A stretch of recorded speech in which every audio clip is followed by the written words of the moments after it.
평안하셨습니까?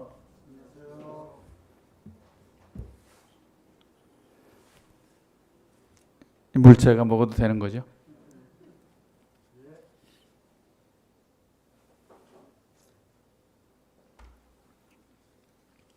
우리 박경민 형제님이 참 귀하게 주님을 또 사랑하시고 섬겨주셔서 참 귀하다 이런 생각을 갖습니다. 어떻게 사랑하는 성도님들 지내시는지 모르겠습니다.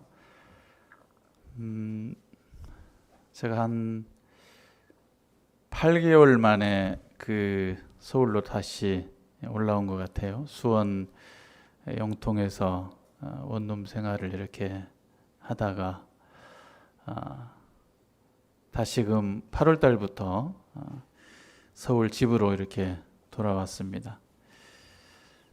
경제적으로 이렇게 전략하기 위해서도 이렇게 방을 빨리 이제 빼기도 했습니다만 집으로 돌아왔는데 월세는 계속 내야 될 것 같아요.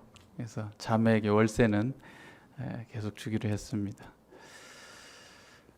이 코로나 상황 가운데서 성도님들의 환경이 또 경제적인 어떤 이런 어려움이 얼마나 크신지 참 어려우신 분들은 상당히 또 어려우시리라고 이렇게 생각을 하게 됩니다. 어떤 형제님이 그러시더라고요. 형제님 직장 생활이 제일 좋아요. 이게 매달 이렇게 월급 늘 변하지 않고 나오잖아요. 근데 이제 사업을 하시거나 또 개인업을 하시고 여러 모양으로 또 이렇게 일하시는 우리 성도님들 모습 가운데는 현재 이런 어려운 상황 가운데서 굉장히 타격이 이렇게 있을 수밖에 없는 환경인 것 같습니다. 혹시 쌀이 없어서 굶고 계시는 성도님 계시면 저한테 연락 주시면 쌀이라도 제가 한가마니 이렇게. 근데 우리나라 너무 이렇게 풍부해서 그런 지경까지는 아직 되지 않는 상황이죠. 혹시 그런 상황이 올지도 모르죠. 그렇다면 우리들의 믿음이, 우리가 가진 이 귀한 보배로운 믿음을 계속 지킬 수 있는 우리의 이 믿음의 용기가 있을까 이런 생각을 해보게 됩니다. 다만 주님 앞에서 사랑하는 성도 여러분, 낙심하지 않으시기를 바랍니다. 우리 주님께서는 어제나 오늘이나 영원토록 동일하시다고 이렇게 말씀하고 계세요. 그 사랑이 변함이 없으시고 이제 어쩌면 우리 주님께서 속히 오시리라고 하시는 이 약속 가운데서 우리 주님을 바라보고 기다리는 이 마지막 때에 저희들이 살고 있습니다. 그래서 제가 참 은사도 아닌 형제가 또 이 주신 시간을 통해서 교제를 해야 하는데 무슨 교제를 이렇게 할까 고민하다가 기도하고 몇 가지 생각을 했는데 어떤 부분을 해야 할지 모르겠습니다. 제 스타일 괜찮아요? 더운데 웬 넥타이? 이러실지 모르겠는데 저희들이 8월까지는 넥타이를 이제 교회적으로 하지 않기로 이렇게 했는데 개인적으로 이제 마음가짐의 어떤 마음으로 넥타이를 이렇게 했습니다. 주님 앞에서 또 하나님 말씀을 대언하는 어떤 이런 부분에서 중심에 어떤 마음을 바르게 하고 그런 부분에서 주님 앞에서 성도들에게 한 말씀이라도 이렇게 나누게 될 때 마음이 중요하겠다. 그렇다면 우리 받는 성도님들도 좀 귀하게 이렇게 받으실 수 있는 이런 마음이면 참 좋겠다, 그런 생각을 했습니다. 나이가 아직 60도 안 됐는데 이가 좀 시원찮습니다. 그래가지고 50년 넘게 쓰다 보니까 오른쪽 어금니가 언제부턴가 염증이 자주 생기고 하더니 시커멓게 이렇게 되기 시작하더니 점점 갈아먹어서 그 어금니가 하나가 엄청나게 이렇게 큰 구멍이 이렇게 생겨서 치료를 지금 계속 하고 있는 가운데 씌워야 하는 이제 이런 상황까지 와서 치료를 하고 있습니다. 또 이쪽 어금니 쪽은 어금니와 어금니 사이의 공간이 보통 이가 이 사이가 이렇게 딱 붙어야 한대요. 공간이 생기면 안 된대요. 근데 이제 저는 이가 이게 앞에 보면은 하나가 툭 밀려가지고 튀어나온 이도 있습니다만, 또 이 속에는 또 이렇게 틈이 생겨가지고 이쪽으로는 음식을 씹으면 이물질이 그대로 이렇게 박히고 너무 고통스럽죠. 그래서 이쪽에 이를 계속 치료하는 동안 이쪽으로만 씹어야 하는 상황인데 너무 힘든 이 음식을 씹어야 하는 상황에 건 한 달 넘게 지금 고생을 이렇게 하고 있는데 의사 선생님이 방법을 가르쳐 주는데 그거를 약간 틈을 갈아내고 거기다가 이제 떼워서 그 공간을 막으면 된다고 그래서 그걸 했더니 지금 지난주에 그걸 했는데 이쪽으로 너무 잘 씹을 수 있어서 너무 좋아요. 이제 음식물이 안 들어가요. 떼웠어요. 여러분 영적으로 어느 부분에 틈이 혹시 있으신지 모르겠습니다. 우리는 살다 보면 틈이 생기게 됩니다. 또 한쪽 부분으로 이렇게 썩어가는 어떤 부위들이 우리의 삶에 있을 수 있습니다. 우리의 몸이 그러할진데 영적으로 그렇다라는 것이죠. 영적인 사람이 계속해서 영적으로 잘 성장하면 좋지만 그러지 않는 경우들이 참 많죠. 어떻게 여러분은 자기 몸을 잘 짓고 있는지 모르겠습니다. 이 치료를 하면서 전 이제 가슴 엑스레이, 뭐 MRI, CTI 이런 걸 찍어봤는데 치과에 다니면서 치과 엑스레이를 찍어보셨어요? 근데 그 기계가 참 이를 여기 한 중심에 포인트를 잡기 위해서 그거를 딱 물고 찍었는데 나중에 화면을 보는데 엑스레이를 보는데 이 색깔이 그대로 다 나오는 거예요.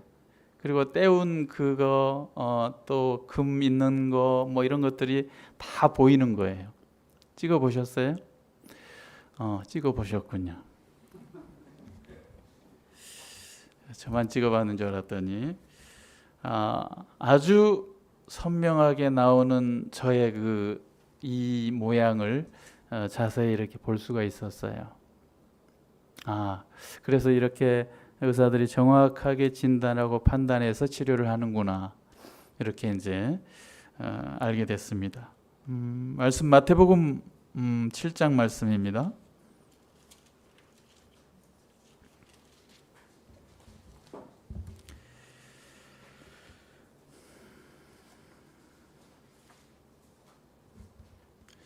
마태복음 7장 21절로 27절 말씀을 보게 되면 이건 마태복음입니다. 복음, 우리 주 예수 그리스도의 복음, 우리 주 예수 그리스도를 믿을 수 있는 이 생명의 복음이죠. 이 복음의 말씀 가운데 우리 주 예수님께서 이렇게 말씀하십니다. 21절에 나더러 주여 주여 하는 자마다 천국에 다 들어갈 것이 아니요 다만 하늘에 계신 내 아버지의 뜻대로 행하는 자라야 들어가리라. 그날에 많은 사람이 나더러 이르되 주여 주여 우리가 주의 이름으로 선지자 노릇하며 주의 이름으로 귀신을 쫓아내며 주의 이름으로 많은 권능을 행치 아니하였나이까. 그때 내가 저희에게 밝히 말하되 내가 너희를 도무지 알지 못하니 불법을 행하는 자들아 내게서 떠나가라 하리라. 그러므로 누구든지 나의 이 말을 듣고 행하는 자는 그 집을 반석 위에 지은 지혜로운 사람 같으리니 비가 내리고 창수가 나고 바람이 불어 그 집에 부딪히되 무너지지 아니하나니 이는 주초를 반석 위에 놓은 연고요 나의 이 말을 듣고 행치 아니하는 자는 그 집을 모래 위에 지은 어리석은 사람 같으리니 비가 내리고 창수가 나고 바람이 불어 그 집에 부딪힘에 무너져 그 무너짐이 심하니라. 우리 주 예수 그리스도를 믿는 것, 또 믿을 수 있는 이 복음의 말씀을 통해서 우리는 비단 여기에 있는 말씀뿐만 아니라 사복음서를 통해서 우리 주 예수 그리스도를 만날 수 있는 귀한 말씀들이 너무나도 많습니다. 여기에서 우리 주 예수 그리스도께서 반석이 되시고 그 반석 위에 지은 집이어야 된다라고 이렇게 말씀을 하고 계십니다. 저희들이 우리 주 예수 그리스도의 하나님의 말씀을 듣고 믿게 되었다라는 것만큼 큰 복은 없지요. 근데 이 말을 듣고 행하는 사람이 있고 또 행치 않는 사람이 있다고 이렇게 말씀을 하고 계십니다. 행치 않는 사람은 모래 위에 지은 어리석은 사람 같다고 이렇게 말씀을 하고 계시죠. 어리석은 사람은 그 마음에 이르기를 하나님이 없다고 이렇게 말씀을 하십니다. 우리 주 예수 그리스도를 반석 되신 예수 그리스도를 믿고 그분 위에 짓는 이 믿음의 집을 생각해 보면서 주님 앞에서 우리가 집을 참 잘 짓자 이런 마음이 생겨서 이 말씀을 먼저 찾게 되었습니다. 반석 되신 예수 그리스도를 믿으셨습니까? 믿으셨다면 정말 잘 하신 것이죠. 정말 복 있는 사람이죠. 이 복 있는 삶 가운데 이제 반석 위에 짓는 이 집을 생각해 보면서 말씀을 교제하기를 원합니다. 고린도전서 3장 말씀을 펴보시겠습니다.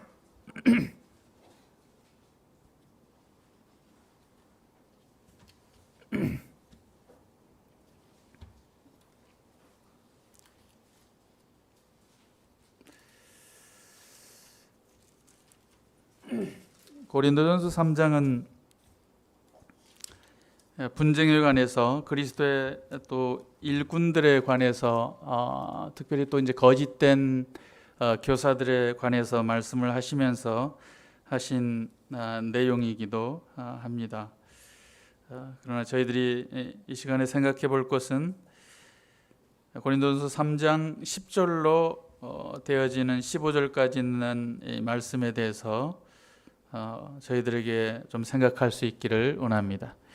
내게 주신 10절, 고린도전서 3장 10절에 이렇게 말씀하십니다. 내게 주신 하나님의 은혜를 따라 내가 지혜로운 건축자와 같이 터를 닦아두매 다른 이가 그 위에 세우나 그러나 각각 어떻게 그 위에 세우기를 조심할지니라. 이 닦아둔 것 외에 능히 다른 터를 닦아둘 자가 없으니 이 터는 곧 예수 그리스도라. 만일 누구든지 금이나 은이나 보석이나 나무나 풀이나 집으로 이 터 위에 세우면 각각 공력이 나타날 터인데 그날이 공력을 밝히리니 이는 불로 나타내고 그 불이 각 사람의 공력이 어떠한 것을 시험할 것임이니라. 만일 누구든지 그 위에 세운 공력이 그대로 있으면 상을 받고 누구든지 공력이 불타면 해를 받으리니 그러나 자기는 구원을 얻되 불 가운데서 얻는 것 같으니라. 여기서는 공력에 관해서 이렇게 말씀을 하고 계십니다. 그리스도 안에서 우리 주님을 섬기는데 어떻게 섬겼고 어떻게 봉사했고 어떻게 그가 그리스도인다운 삶을 살았는지, 우리 주님을 어떻게 기쁘시게 했는지를 생각하며 이 건축에 관한 내용의 모습처럼 이렇게 지어져가는 이러한 부분을 말씀을 하고 계십니다. 고린도 후서 5장 말씀을 이어서 보도록 하겠습니다.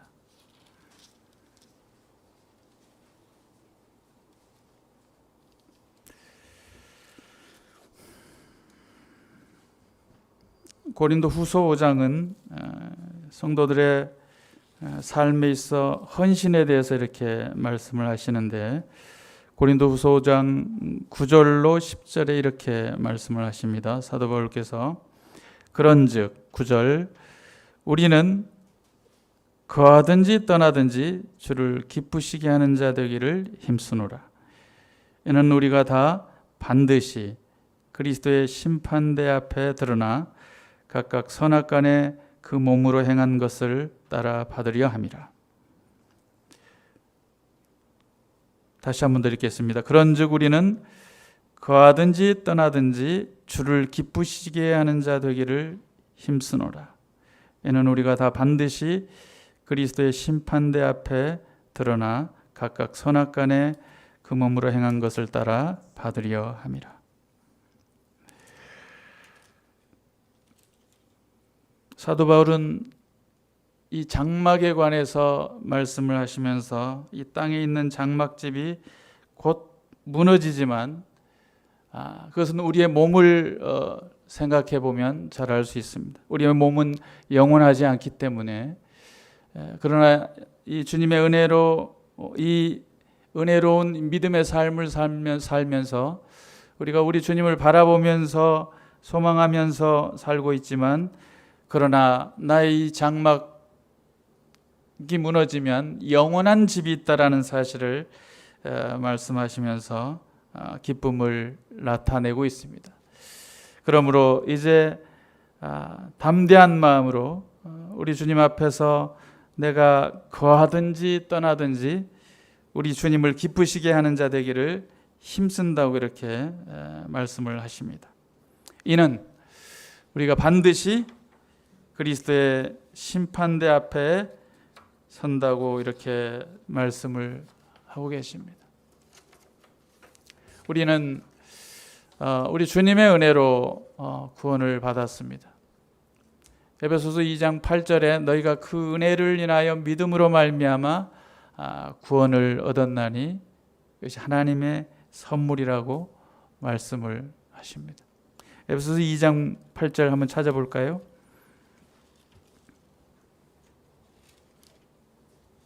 이 은혜가 얼마나 큰지, 우리 주님의 이 놀라우신 은혜로 저희들이 구원을 받았습니다. 놀라우신 은혜로 구원을 받았는데 내 삶 가운데 우리 주님을 기쁘시게 하지 않고 있다면 이거 문제가 있는 것이죠. 주님께서 이제 사도 바울께서 내가 거하든지 떠나든지 우리 주님을 기쁘시게 한다고 이렇게 말씀하신 내용을 통해서 우리는 곰곰이 생각을 해봐야 하는 것이죠. 에베소서 2장 8절에 이렇게 말씀하십니다. 너희가 내가 우리 주님의 은혜를 인하여서 믿음으로 말미암아 구원을 얻었나니 이것이 너희에게서 난 것이 아니라 하나님의 선물이라. 9절에 행위에서 난 것이 아니니 이는 누구든지 자랑치 못하게 함이니라. 10절 우리는 그의 만드신 바라 그리스도 예수 안에서 선한 일을 위하여 지으심을 받은 자니 이 일은 하나님이 전에 예비하사 우리로 그 가운데서 행하게 하려 하심이니라. 이 말씀 모르시지 않잖아요. 너무나도 오래도록 많이 들어온 말씀이고 또 암기한 말씀이고 기억하고 있는 말씀이고, 그런데 내 안에서 이 말씀이 능력이 되어서 움직이고 있는지를 생각을 해야 하는 것입니다. 우리 주님의 이 놀라우신 이 생명의 은혜, 이 믿음을 통해서 구원을 받았다라는 거예요.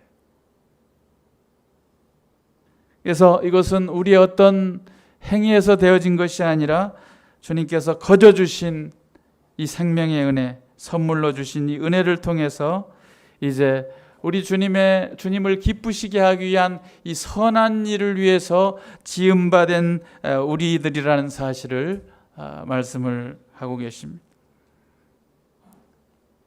그러므로 이제 아까 고린도후서 5장에 읽은 말씀처럼 이제 우리가 거하든지 떠나든지 주를 기쁘시게 하는 자 되기를 힘쓴다라고 이렇게 말씀을 하고 계십니다. 성도님들은 그렇게 살고 계시는 줄 믿습니다. 이 어려움 가운데서도 우리 주님을 기쁘시게 해드리고자 하는 이런 마음들이 갖고 계시죠. 그런데 이제 만약에 이러한 사실 가운데 우리가 주님을 만나게 될 때 그리스도의 심판대 앞에서 드러난다라고 이렇게 말씀을 하고 계세요. 이것은 어떤 두려움이 아니라 우리 주님께서 보상으로 우리에게 주시는 하나님의 은혜라는 사실을 아시면 좋겠습니다. 우리는 구원받은 성도는 그냥 아무렇게 내 맘대로 살기 위해서 구원해 놓으신 게 아닙니다. 내 뜻대로, 내 생각대로, 내 고집대로 이렇게 살라고 은혜로 너를 뽑아서 구원해 놓으신 게 아니라는 것이죠. 생명의 사람으로 생명의 교회 가운데 지체들 가운데 이 그리스도의 이 머리 대신 우리 주님의 교회로 이렇게 거룩한 무리로 불러주신 것이 그냥 내 맘대로 각자 자기의 고집대로 살도록 주님이 부르시지 않았다라는 것입니다. 어찌하든지 거하든지 떠나든지 우리 주님을 기쁘시게 하는 자가 되기를 원하시는 우리 주님의 마음을 아셔야 되는 것이죠. 구원은 단번에 한 번에 우리 주 예수 그리스도의 보혈의 공로로 받는 것이고요. 그러나 우리의 믿음의 삶은 이제 우리 주님께서 분명하게 갚아주시는 그 은혜를 생각하며 우리 주님을 바라보고 계속 선한 행실로 우리 주님을 기쁘시게 해드리는 삶을 사는 것이죠. 그리스도의 심판대 앞에 우리가 곧 서게 될 것입니다. 그리스도 심판대 앞에 서게 될 때 우리의 삶은 어쩌면 낱낱이 공개될 것입니다. 어떻게 살았는지. 그리스도 심판대 앞에서 우리는 주님께 대한 우리의 모든 섬겼던 섬김의 삶들이 공개될지도 모르겠습니다. 공개되겠죠. 어떤 섬김의 질적으로 양적으로 어떤 우리의 모든 것들이 다 그리스도의 심판대 앞에 드러날 것입니다. 그리스도 심판대 앞에 드러나 각각 선악간에 그 몸으로 행한 것을 따라 받으려 함이라고 이렇게 말씀을 하십니다. 고린도전서 3장을 통해서 우리의 공력이 우리가 행하였던 우리 주님의 선한 일을 통해서 분명히 없어질 것인지 남을 것인지를 보게 되는 것이죠. 우리는 구원받았습니다. 우리 주님의 은혜로 회개해서 영원한 생명을 얻게 된 것이죠. 그래서 하나님의 심판 가운데 있지 않습니다. 심판은 이미 우리 주 예수 그리스도께서 2000년 전에 이미 이루셨습니다. 예수 그리스도께서 우리를 위해서 나무에 달려 그 몸으로 우리의 죄를 가져가셨습니다. 그분은 우리가 치러야 할 이 말할 수 없는 이 죄값을 대신 지불해 주셨고, 그래서 하나님께서는 이제 결코 우리의 죄를 다시 심판하시는 이러한 일은 없으십니다. 그러나 그리스도의 심판대 앞에 우리가 서게 될 때 우리가 섬겼던 우리의 삶의 이 가치는 분명히 각자가 각각 보상을 받을 것임을 말씀하고 있습니다. 요한복음 5장 24절 말씀 한번 볼까요?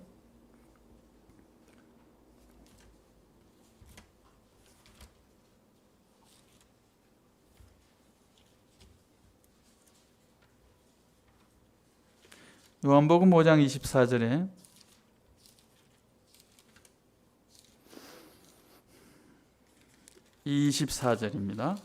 자, 다 함께 읽어보겠습니다. 시작.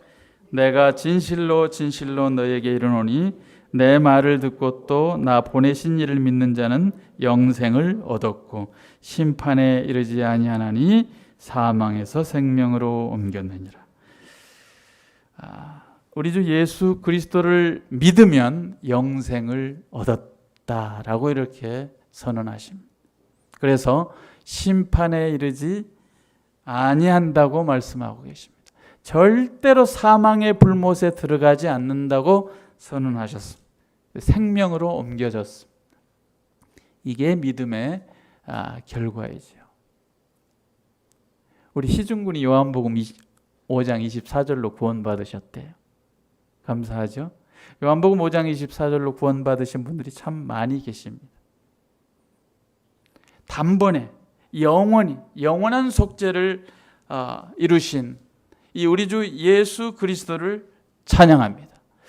그러나 이제 우리의 그리스도인다운 우리 주님을 기쁘시게 해드리는 삶은 이제 그리스도의 심판대 앞에서 우리에게 각각 행한 대로 분량에 따라 받을 것입니다. 여러분의 행한 것이 진실되게 하나님 앞에서 참으로 하나님을 기쁘시게 해드리는 영광스러운 일이었으면 보상으로 갚을 것입니다. 그리스도인들은 우리 주님 오실 때 공중에 들림받아서 이제 훗날에 1000년 동안 함께 우리 주님과 왕노릇할 것이죠.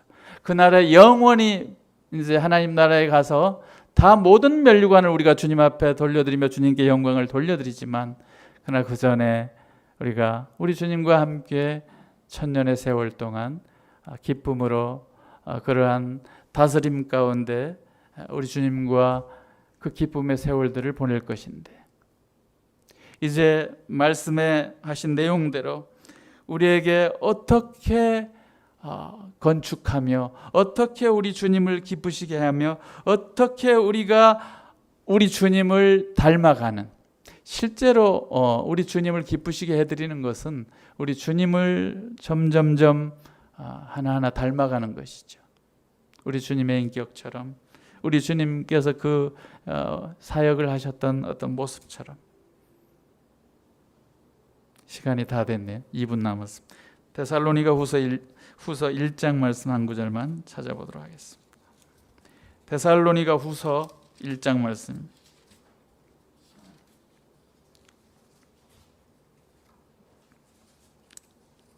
그러나 두려워하지 마시기 바랍니다. 또 낙심하지 마시기 바랍니다. 항상 기뻐하시고 우리 주님께서 그렇게 말씀하셨잖아요. 항상 기뻐하라고, 쉬지 말고 기도하라고, 범사에 감사하라고 이렇게 말씀하셨잖아요. 이것이 우리 주님의 뜻이라고 말씀하십니다. 데살로니가 후서 1장 7절로 이렇게 말씀하십니다. 환난 받는 너희에게는 우리와 함께 안식으로 갚으시는 것이 하나님의 공이시니 주 예수께서 저의 능력의 천사들과 함께 하늘로부터 불꽃 중에 나타나실 때 하나님을 모르는 자들과 우리 주 예수의 복음을 복종치 않는 자들에게 형벌을 주시리니 이런 자들이 주의 얼굴과 그 힘의 영광을 떠나 영원한 멸망의 형벌을 받으리라. 그날에 강림하사 그의 성도들에게서 영광을 얻으시고 모든 믿는 자에게 기히 여김을 얻으시리라. 우리의 증거가 너희에게 믿어졌음이니라. 우리 주님을 믿었다는 것만으로도 얼마나 큰 기쁨이며 행복인지 모르죠. 우리가 영원한 멸망의 형벌 가운데서 건짐을 받았습니다. 특별한 존재들이죠. 수많은 많은 사람들이 하나님을 찾지 않습니다. 하나님을 부르어 잊으려 한다고 말씀을 하고 계십니다. 그러나 우리 주님께서 강림하셔서 성도들에게 영광을 얻으신다고 이렇게 말씀하고 계시죠. 모든 믿는 자들에게서 이러한 기이함을 얻으실 우리 주님을 바라보면서 우리가 이 믿어졌고 또한 그 믿어진 이 소망 가운데서 우리 주님의 오심을 이 기다리는 이 마지막 때 우리가 결코 낙심하거나 낭망하거나 두려워할 일이 결코 없다라는 사실이죠. 다만 우리들의 삶 가운데 점점 우리 주님을 기쁘시게 해드리는 것이 무엇인지를 생각하고 계속 걸어가는 것입니다. 주님이 모이는 것을 기뻐하시면 모이는 것이고요. 기도하는 것이 기뻐하시면 함께 기도하는 것이고요. 말씀 안에서 교제하기를 원하면 교제하는 것이고요. 이렇게 사는 것입니다. 하루하루를요. 그것이 저와 우리 많은 성도님들이 함께 우리 주님을 기쁘시게 해드리는 삶의 원동력이 되어서 계속해서 이 어려운 때 계속 힘 얻으셔서 우리 주님을 기쁘시게 해드리는 성도님들의 삶이 되시기를 함께 기도합니다. 감사합니다.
안녕하세요.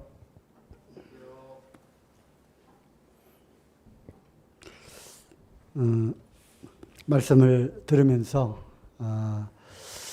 주님으로부터 오는 그런 아주 강한 책망을 또 이렇게 느끼게 됩니다. 그리스도의 심판 자리에 우리가 앉게 되는데 거기에서 모든 선악간에 우리 몸으로 행한 모든 것들에 따라서 그것을 이제 받게 된다는 그런 말씀을 또 통해서 선한 일들에 대해서는 물론 그것에 대응하는 그런 적절한 보상과 상급이 있겠지만 행했던 그런 수많은 악한 행실들에 대해서는 어떻게 될 것인가, 무엇을 받을 수 있을 것인가 했을 때 물론 우리의 죄와 불법은 다시는 기억하지 않은 바 되셨다고 말씀을 하셨지만 그러한 어떤 부끄러움과 또 주님을 지금도 주님이 우리를 보고 기뻐하시는 것이 아니라 우리의 어떤 원하던 원치 않던 행하는 그러한 악한 행실들에 대해서는 주님이 얼마나 슬퍼하고 계실까. 또 이맛살과 눈살을 찌푸리고 우리를 향해서 안타까운 마음으로 보고 계시는 건 아닌가 이런 생각을 해보게 되니까 우리가 구원받았다고 이제 다인 것이 아니라 그때부터의 삶이 사실은 진짜의 삶이고 진짜의 그러한 삶을 더 잘 살아낼 수 있기를 바라는 그런 마음이 이렇게 들었습니다.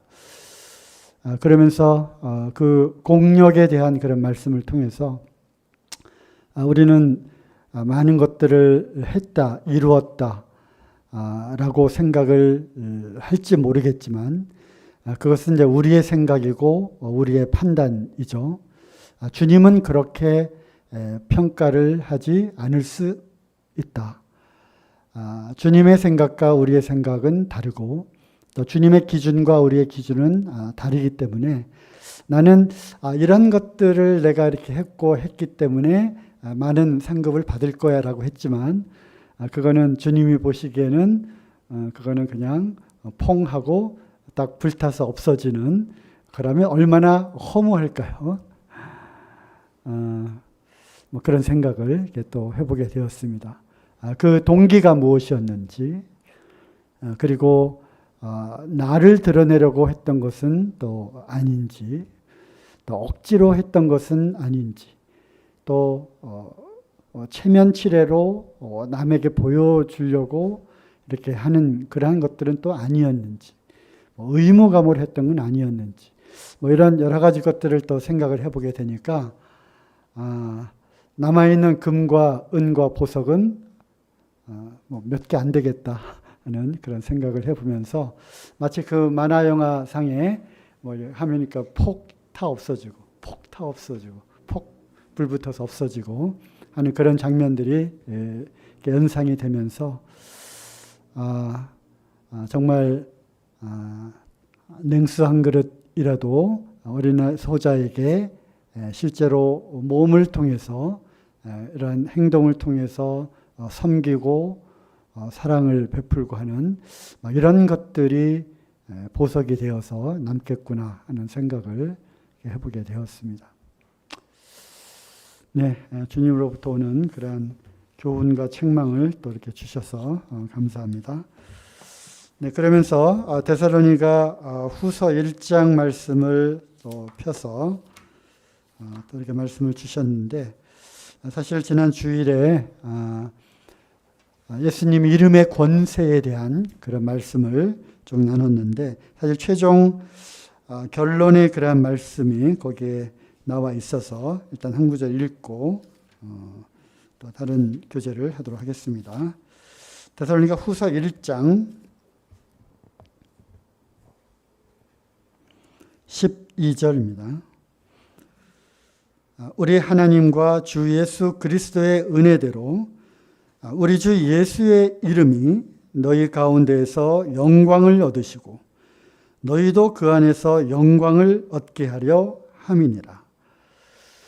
그래서 예수님이라고 하는, 예수라고 하는 그 이름이 갖고 있는 그 권세가 얼마나 위대하고 큰 것인지, 참으로 올마이티, 전능하시고 놀라운 기적을 베풀 수 있는 이름이고, 또 우리에게 승리를 안겨주신 그 이름이기 때문에 그 이름에는 권세가 있는 것이고, 우리에게 주신 이 예수라고 하는 이름, 우리는 뭐 이제 존칭을 붙이는 거죠. 영어와는 달리, 영어는 지저스지만 우리는 예수라고 하지 않고 예수님 이렇게 당연히 붙여야 되는 거죠.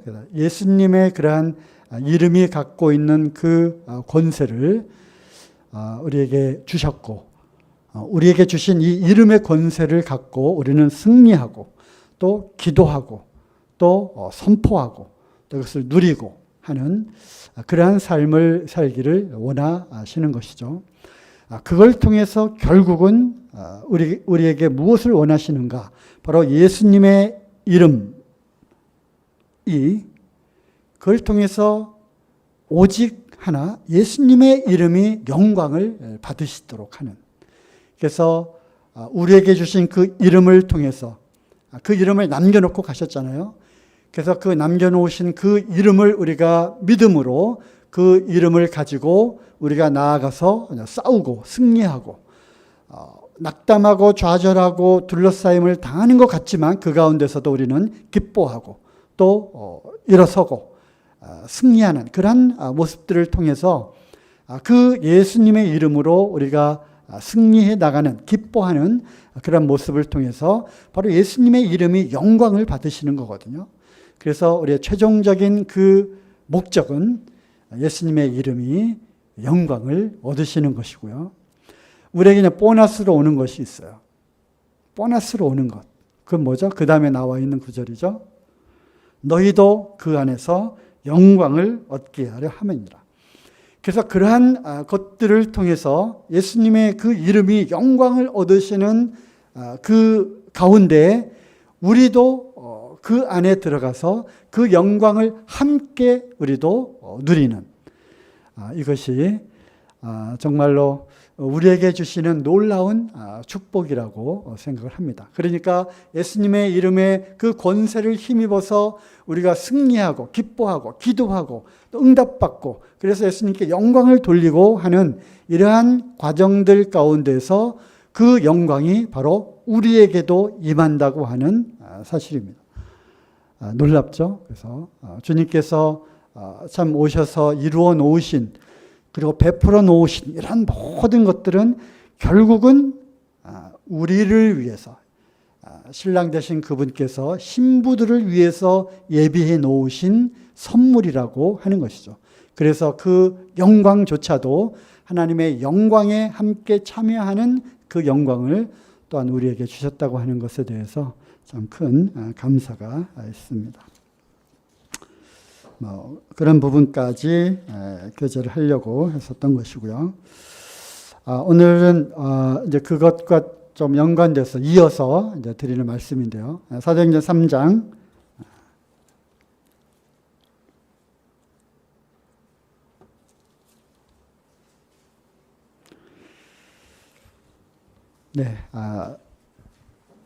주일날 읽었던 그런 본문 말씀이죠. 그 가운데 역시 6절에 보면 베드로가 가르되 은과 금은 내게 없거니와 내게 있는 것으로 내게 주노니 곧 나사렛 예수 그리스도의 이름으로 걸으라 하고 그래서 오늘의 주제는 이제 내게 있는 것 그러니까 내게 있는 것 내게 주니입니다.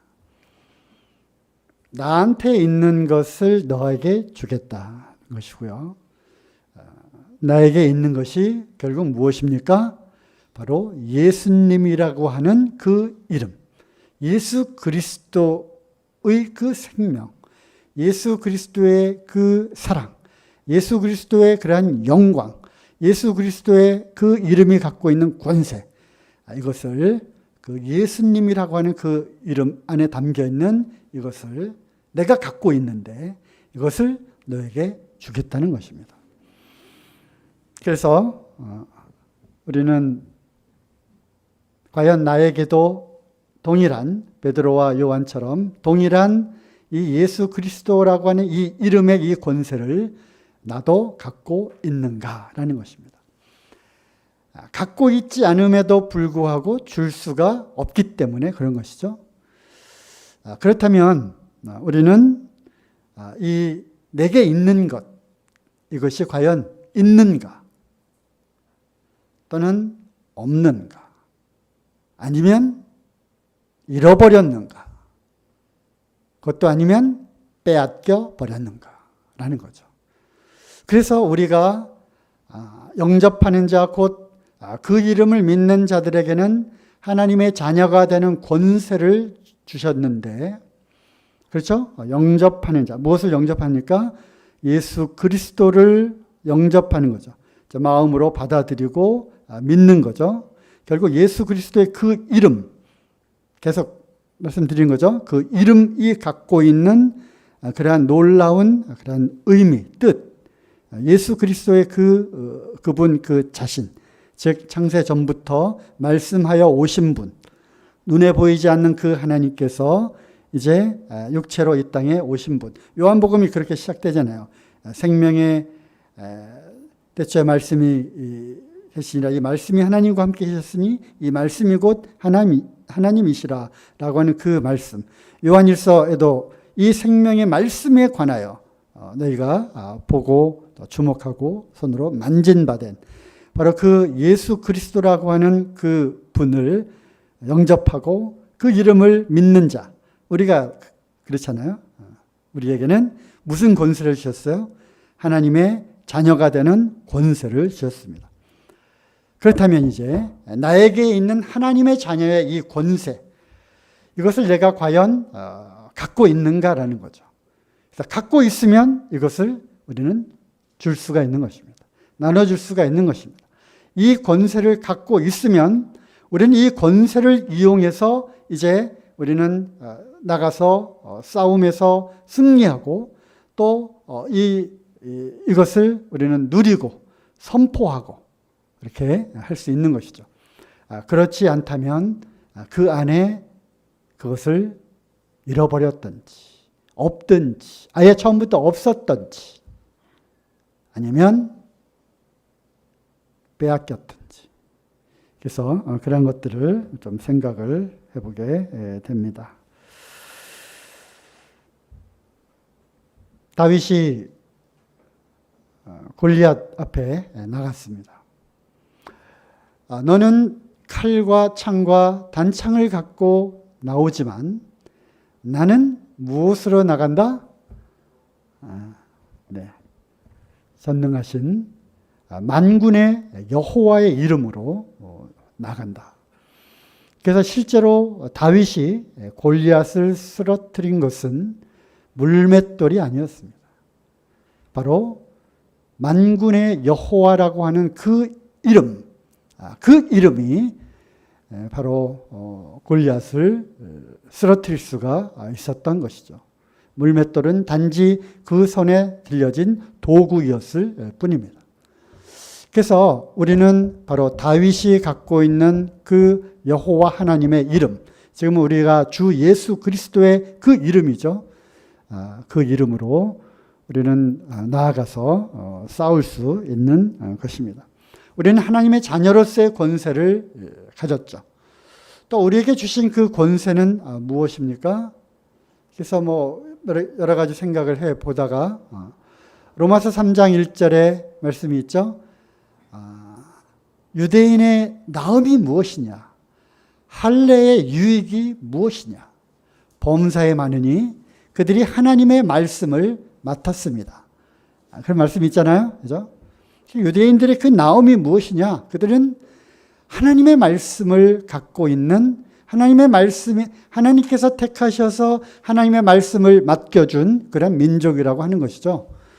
그래서 유대인들에게는 특별히 하나님의 말씀을 맡은 그런 물론 책임과 의무가 있지만 또 다르게 표현하면 말씀을 맡은 민족으로서의 즉 하나님이 함께 거하시는 민족으로서의 그러한 권능, 권세를 갖고 있었다는 것이죠.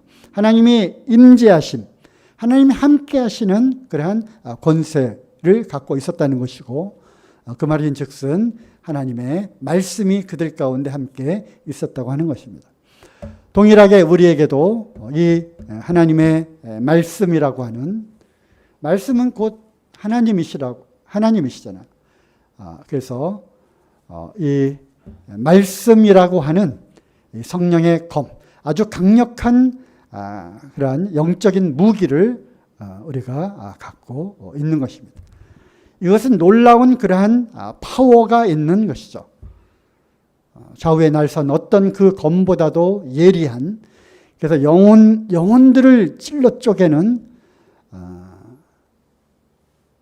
내가 너에게 이른 말이 곧 영이요 생명이라고 하신 그 주님의 말씀을 우리가 갖고 있는 것입니다. 강력한 이런 권세자의 도구, 바로 말씀을 갖고 있는 것이고요.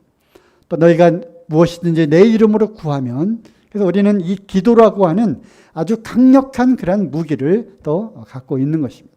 그래서 우리에게 주신 이 권세, 그 권세는 그 권세 가운데 우리에게 들려진 그 쌍칼, 양칼, 기도와 말씀이라고 하는 이 놀라운 특권을 우리에게 주신 것입니다. 기도라고 하는 강력한 무기를 주셨고요. 말씀이라고 하는 놀라운 그러한 검을 우리에게 주신 것입니다. 그리고 또 우리에게는 무슨 이 놀라운 권능, 파워를 주셨는가? 무엇을 대항해서 이기고 견뎌낼 수 있는 그러한 어떤 것을 또 우리에게 주셨는가를 생각해 보게 될 때 또 이런 말씀이 이제 생각이 났어요. 소망에 관한 이유를 묻는 이들에게 너희가 대답할 것을 항상 예비하고 있으라는.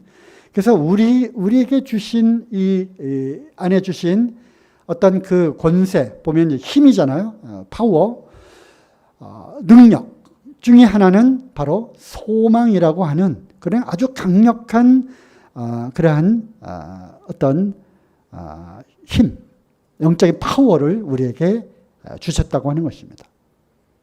우리는 소망이 있기 때문에 이 땅에서의 삶을 우리는 이겨내는 것입니다. 견뎌내는 것입니다. 슬픔 가운데에서도 기뻐할 수 있는 것이고요. 고난 가운데 있다 할지라도 우리는 그 영광을 향해서 우리는 참을 수 있는 것입니다. 그런 강력한 도구는 바로 소망이라고 하는 거예요. 소망. 이 소망이 없다면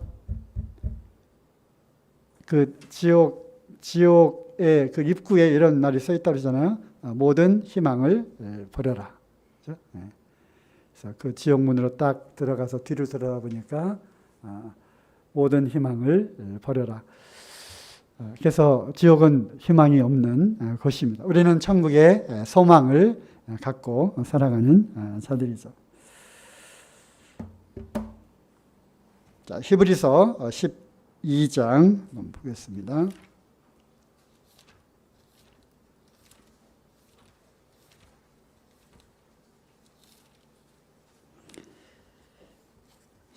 (12장)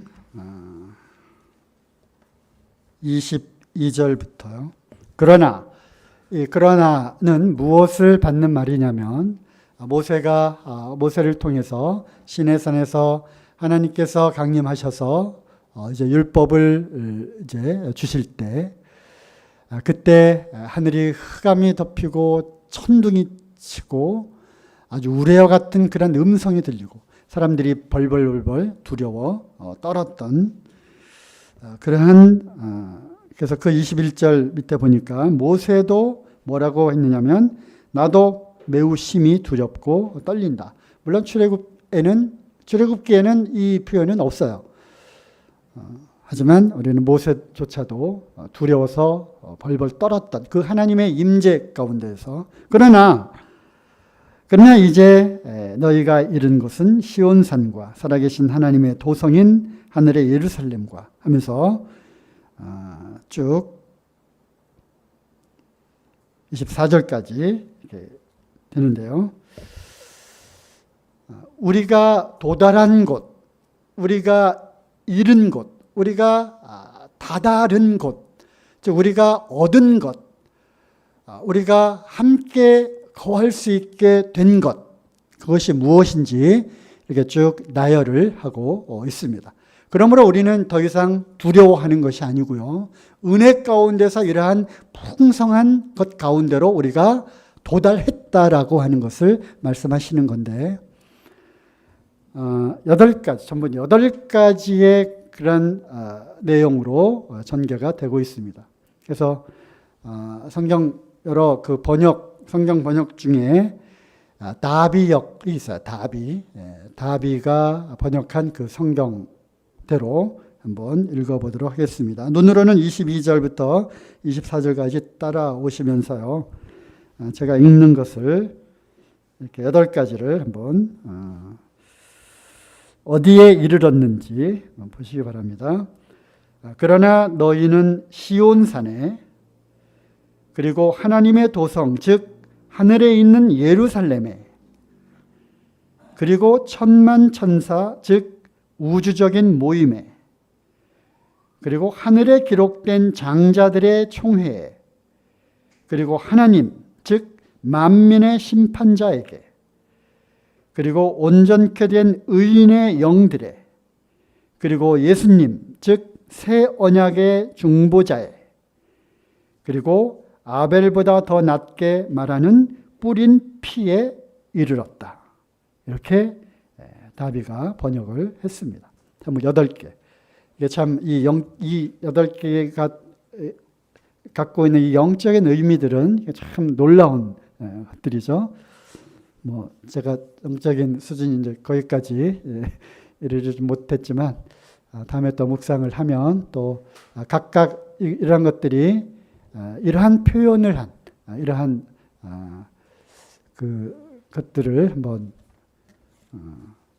해석을 좀 해보기를 원합니다. 어쨌든 우리에게 이르는 것, 우리가 갖고 있는 것은 우리가 지금 권세에 대해서 말씀을 하고 있는 거잖아요. 하나님의 자녀인 우리가 갖고 있는 이 권세는 이러한 것들이라고 하는 것입니다. 엄청난 것이죠. 놀라운 것이죠. 우리는 정말로 대단한 자들입니다. 우리는 하나님의 상속자입니다. 로마서 8장 17절에 보면은 너희는 하나님의 후사요 곧 그리스도와 함께한 후사니, 후사면 뭐도 함께 받아야 된다? 영광을 받기 위해서 고난도 함께 받아야 한다는 그런 말씀이 있잖아요. 거기 보면 하나님의 후사, 그러니까 상속자죠. 우리는 하나님의 상속자입니다. 하나님 얼마나 풍성하시고 이 참 우주 만물의 그 창조주께서 갖고 있는 이 절대자가 갖고 계시는, 그리고 이 전능자가 갖고 계시는 이 모든 것들에 대해서 우리는 예수 그리스도와 함께 공동으로 상속받을 자라고 하는 것입니다. 하나님의 자녀라고 하는 이 권세는, 이거는 정말 말로 표현할 수 없는 엄청난 그런 권세라고 하는 것입니다. 그래서 결론은 자녀이면 자녀답게 살자는 것입니다.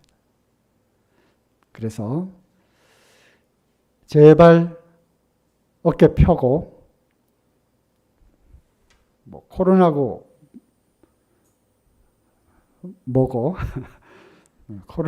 뭐고 두려워하지 마시고요.